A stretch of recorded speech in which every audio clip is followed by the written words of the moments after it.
Last night in the Commons, MPs defeated an amendment that would have saved many leaseholders from huge fire safety bills. Residents in blocks with dangerous cladding have been campaigning since the devastating Grenfell Tower fire for the removal of the dangerous cladding, but many have been saddled with huge bills for the removal. The government last month promised $5 billion to replace the combustible cladding, but only on buildings above 18 metres. Liam Spender is one of the affected homeowners. He joins me now from his flat in East London. Liam, thanks so much for coming on the programme. Tell me about the situation that you find yourself in. Well, thank you very much for having me, Mariella. It's very nice to be here. So my situation, as you say, I live in a flat in East London that I bought in 2019.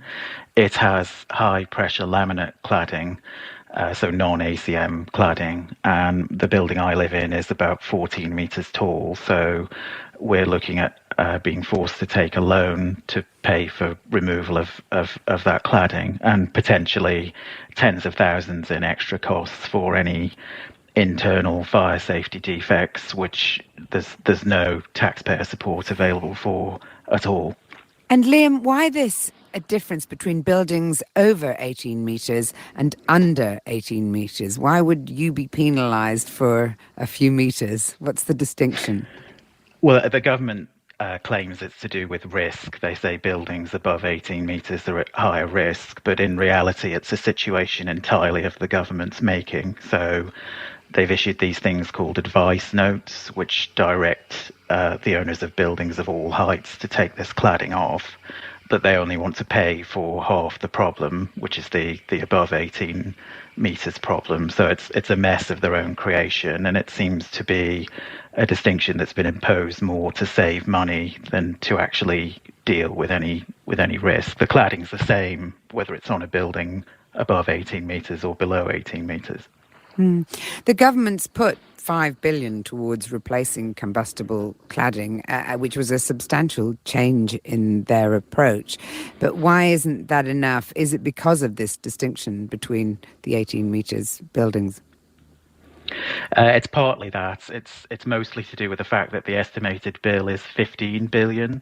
So at best, the taxpayer is offering 1/3 towards the total bill, with the remaining 2/3 to come from leaseholders. And the government has broken its promises. It's promised more than a dozen times over the last 4 years that leaseholders would not have to pay, and leaseholders are going to have to pay very, very dearly, to the point of bankruptcy in some cases.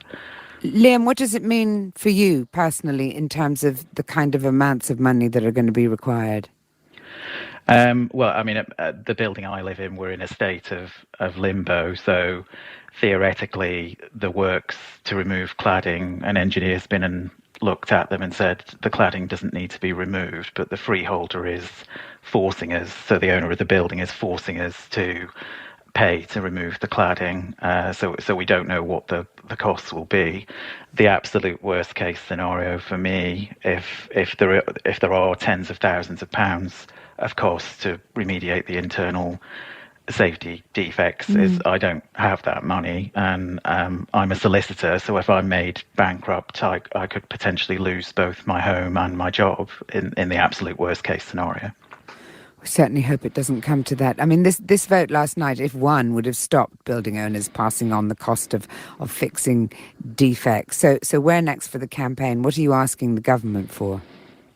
I think there was a ray of hope last night when you crunched the numbers. The government was only about 5 votes away from being defeated. If all MPs had voted last night, they were about 5 votes away from being defeated. So I think the government's under enormous pressure, and what it should do is come up with a properly considered, comprehensive plan to raise the money to address all the problems that have been revealed by Grenfell, and ideally the money to pay for it should come from the people who put the buildings up. The buildings weren't put up this way by accident. The people who built them should pay. The polluter should pay. Indeed. Liam Spender, homeowner and campaigner for the Cladding Action Group, thank you very much.